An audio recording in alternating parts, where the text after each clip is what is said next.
Here we go. All There right, you good go. morning. Thanks, Molly. Good morning. Good morning. I'm Holly Messersmith with the Caregiver Support Program. And my safety story involves a veteran enrolled in the Program of Comprehensive Assistance for Family Caregivers. So the context is Mr. A is a 100% service-connected veteran who's enrolled in the Program of Comprehensive Assistance for Family Caregivers with his spouse, who is his primary caregiver. The veteran is bedbound.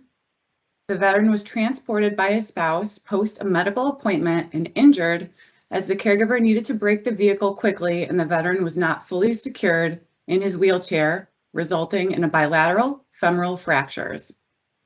The caregiver expressed feeling guilty as well as overwhelmed regarding his extensive needs for assistance with transfers and coordination of services, as well as suppositories and activities of daily living. Mr. A is a pleasant veteran desiring to remain in the home and noting negative experiences in nursing home and subacute rehabilitation settings.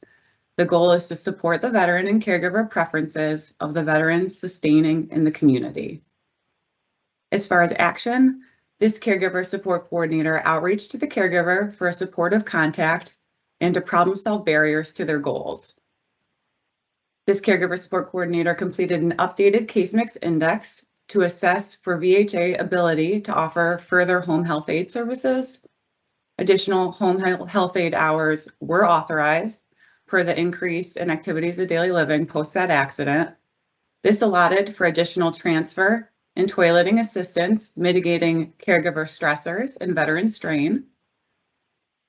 The caregiver support program funds respite hours, which were also extended, allowing for an additional 10 hours of home health aid respite hours a week, which offers that additional ADL assistance to prevent caregiver burnout and to optimize veteran care and safety.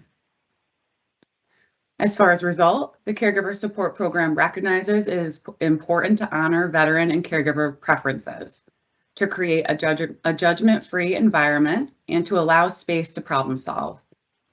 The veteran and caregiver were at the center of the decision-making process. The veteran and caregiver are offered emotional support, they're offered trainings, as well as assistance with durable medical equipment and referrals at every point of contact with the Caregiver Support Program. There is always a conversation on what they are doing for self-care and what goals we can assist with. In terms of Wonderful. Go ahead. thank Don't you. keep going, Molly. Thank you. And just to kind of round it out in terms of how this aligns with HRO, it aligns with it's about the veteran. So high reliability healthcare organizations understand that patients and their family members are essential members of the care team and the reasons that we do what we do. They're at the bedside, the last line of defense against medical error.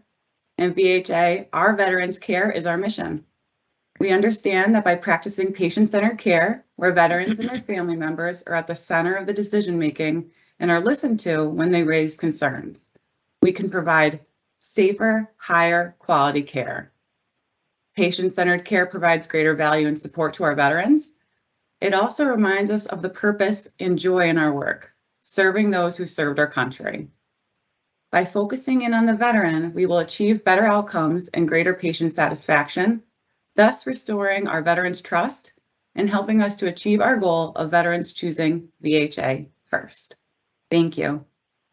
So Molly, I was really moved by this story, and that's why I jumped in. It's because I was so excited. A couple of things. I mean, the things that you avoid. I mean, with an HRO story, we're looking at, how do we ensure that this doesn't happen? And if we hadn't interceded, the possibilities of the veteran getting further hurt are very high. So that was your your objective, one of your objective, I would imagine.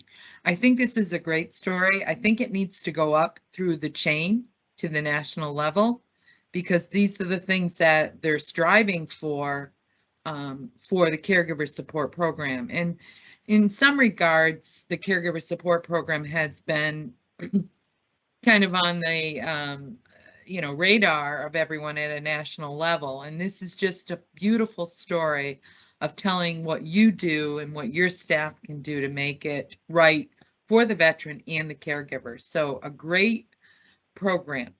The only other question I have is the home health aid. We have such a difficult time with finding home health. Were you able to find them? Yes, luckily they already were involved at a lower level, so the agency already had rapport. So it was just kind of authorizing and expanding upon that, and they have great rapport with the home health aid that they utilize. So it was also a collaboration with Jack and with PACT, so it worked really seamlessly. And the other thing I would say, get with Peter Potter. I think this would make a good feel-good story of doing some kind of video.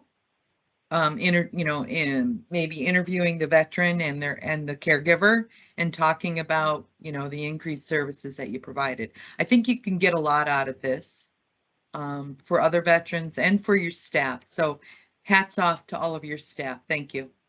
Thank you. Excellent. Holly, this is Dr. Peller. I just have a quick question, and I don't mean to highlight something that seems negative, but he was being transported in a wheelchair by the family. So I guess my question is, caregiver for 100% service connected, do we have any process that looks at, could there have been a better way to transport him so this didn't happen? Because this was preventable. Sounds like he wasn't completely secured in his wheelchair and whatever vehicle he was riding in. So that could have prevented all of this if that had been intervened. You know what I'm getting at. Yeah, and I think from a social work standpoint, it was more kind of unpacking with the caregiver. It sounds to me like it may have, been multitasking, and just an oversight, like when you leave your cup of coffee on top of the hood of your car, I think she was just very busy from point A to point B, that it was an accident, and she's beating herself up about that. He's a stretcher transport at this time. So for all the bone and joint center and all the community care appointments, that is going to be facilitated by an agency to do those safe transfers. I think it's just another reason at why when we have our wellness contacts, we try and talk about, stop, slow down, think and act, grounding techniques. We offer therapy. We offer all those different groups and practices to kind of reduce caregiver strain and burnout. This is just one of those things where, the veteran's preference is to have that caregiver to doing everything. And I think it was just a good instance to let that caregiver know you can't pour from an empty cup, and just talk about the support resources that we have as well. But Jean, that was a wonderful point that you brought up, and I missed that piece. And I'm glad you brought that up. So Molly, what I'd like you to do is to take what Dr. Pellerin had said, and is there a way to ask a question of those veterans that are being transported in to look to see if they're utilizing the appropriate services? As Dr. Pellerin pointed out, that's avoiding, and that's what makes this a strong story. I would put that even back in your story in terms of one of the things that questions were raised is, was this patient transported appropriately, and how can we in the future avoid those types of incidents? Great catch, Dr. Pellerin. Yeah, absolutely. We always want to have a kind of a preemptive strike to mitigate those types of risks. Right, and I think that Dr. Pellerin is making the connection between the HRO stories, the issues that arise. They're feel-good stories, that's wonderful, but then to almost do an assessment of how can we avoid it in the future, and that's a big piece of it.